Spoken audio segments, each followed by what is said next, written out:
Howdy folks, welcome back. So we are going to be starting chapter 7, which is dealing with networking, so connecting computing devices, and part 1 is dealing with how networks function, so kind of the nuts and bolts of networking here.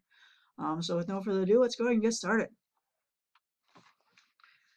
All right, so first of all, a few definitions. So mainly one definition, I guess. So a network is just two or more computers that are connected via software and hardware so that they can communicate with each other. So if you have two computers that are somehow connected via either software or hardware, such that they can perform communication with each other, that's a network. So some advantages of networks, it allows you to share an internet connection amongst multiple different computers. Also allows you to share printers and other peripherals. So if you have a wireless printer or a printer that's connected to a network, then multiple computers can print to that printer as opposed to just having it connected to a single computer. So you can share those other peripherals there. It allows you to share files amongst computers within a network. Also allows for common communications between different computers or different nodes within the network there. Some disadvantages of networks is the initial time it takes to set up. So networks can be fairly time consuming depending on how large a network you're dealing with, but it can take a little bit of startup time and a little bit of startup knowledge as well. Also, large networks require network administration, which can involve several things, such as installing new computers and devices and establishing those on the network, monitoring the network to ensure it is performing efficiently, updating and installing new software on the network, and configuring or setting up proper security for a network. So a lot of times if you're dealing with large networks, like if you're dealing with businesses, they have their own information technology networking group that establishes and does most of these things. Here at USF, the IT department handles most of the network requirements for us, so we don't necessarily have to worry about those. But if you're just setting up a home network, then that onus kind of falls on you unless you, of course, pay somebody else to do it. All right. So some network fundamentals and just some terms that you might hear. So measures of the speed in networks. So the data transfer rate, sometimes referred to as the bandwidth, is the maximum speed at which data can be transmitted between two nodes or devices on the network. So that's the maximum theoretical speed that data can be transmitted between two separate nodes. Throughput is the actual speed of data transfer that is achieved. So your throughput is always going to be less than or equal to your bandwidth. So your bandwidth is the theoretical maximum. The throughput is the actual speed at which data transfer is being achieved. Generally, these are measured in megabits per second, or sometimes you're dealing with networks that are a little bit faster, you might have them measured in gigabits per second as well. Although most of the time, megabits per second is used. So when talking about a network, you can refer to certain ways that networks are set up as network architecture or designs, and they can be classified by the following.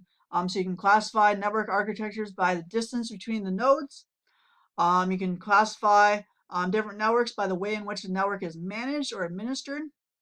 Or you can also classify networks by the set of rules or protocols used to exchange data between the network nodes. So in dealing with distance, you have several different types of networks that can occur. So PAN is a personal area network.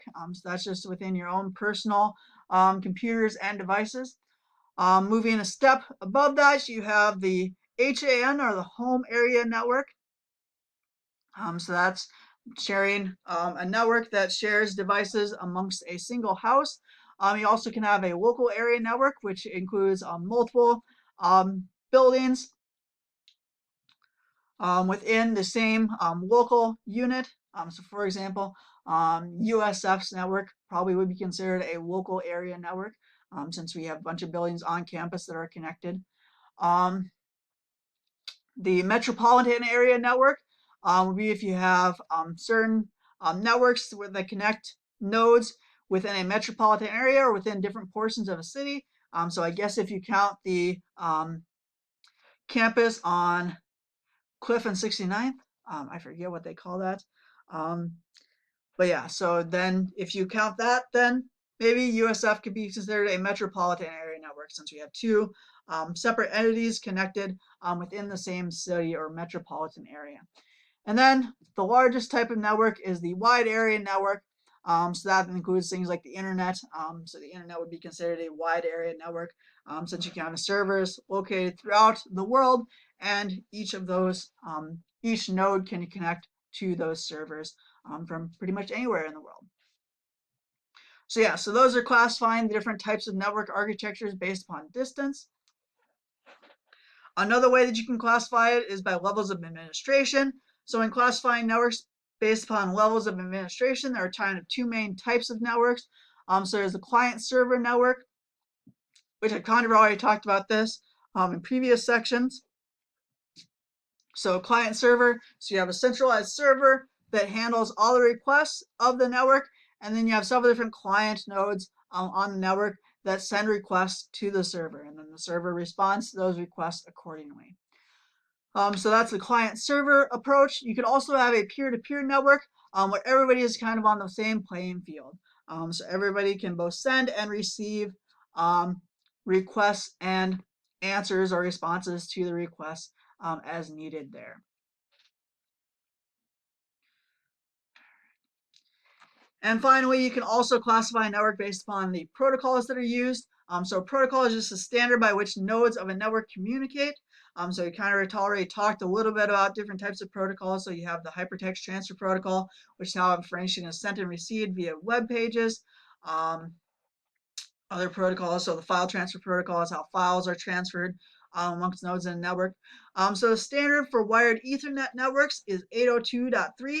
Also known as Gigabit Ethernet. Wireless networks are based on the IEEE 802.11 standard.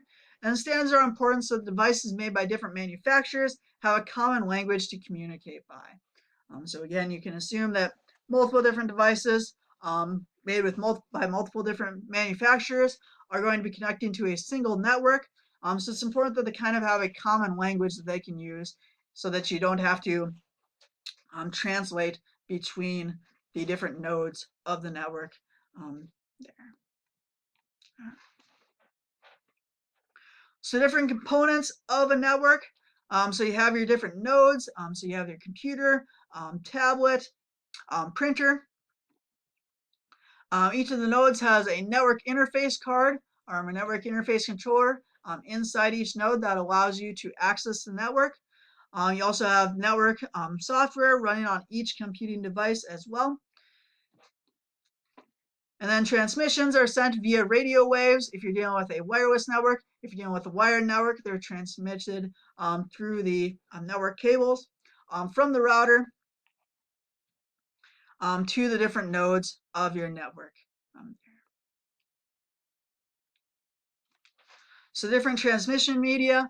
So again, if you're dealing with wireless network transmission, then that's dealing with radio waves. If you're dealing with wired connection, you generally have one of three options. So you have unshielded twisted pair cable, also known as DSL.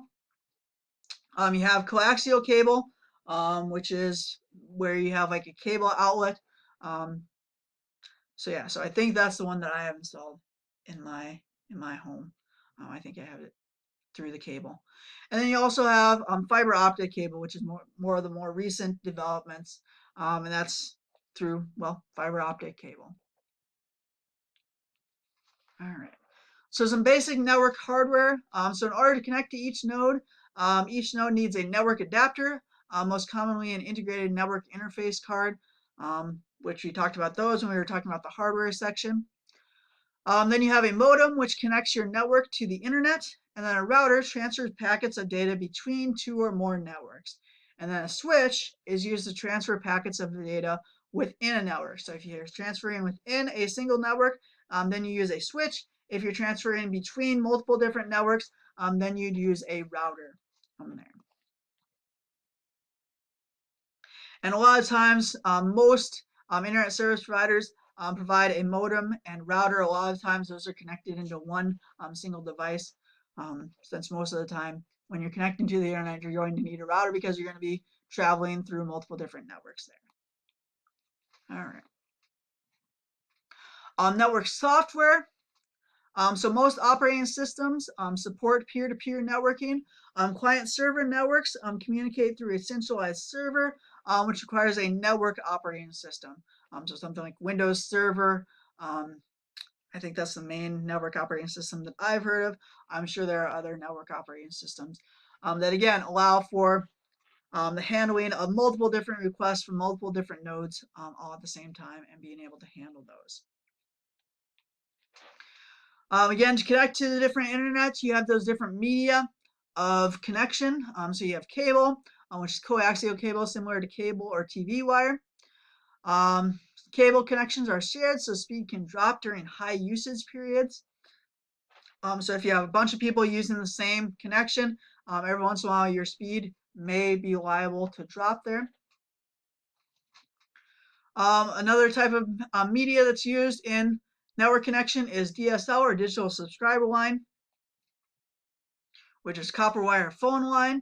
And the speed drops as the distance from the main signal source increases. So as you get further away from the main signal source, then your speed is going to drop there. And probably the best and the most recent development is fiber optic cable, which are strands of optically pure glass or plastic, and transmits data via light signals, which do not degrade over long periods.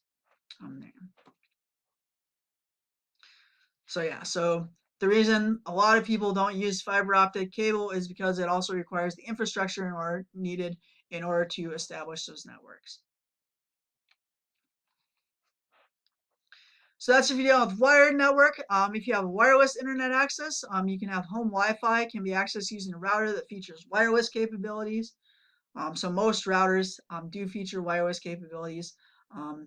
Sometimes you may run into a router that does not.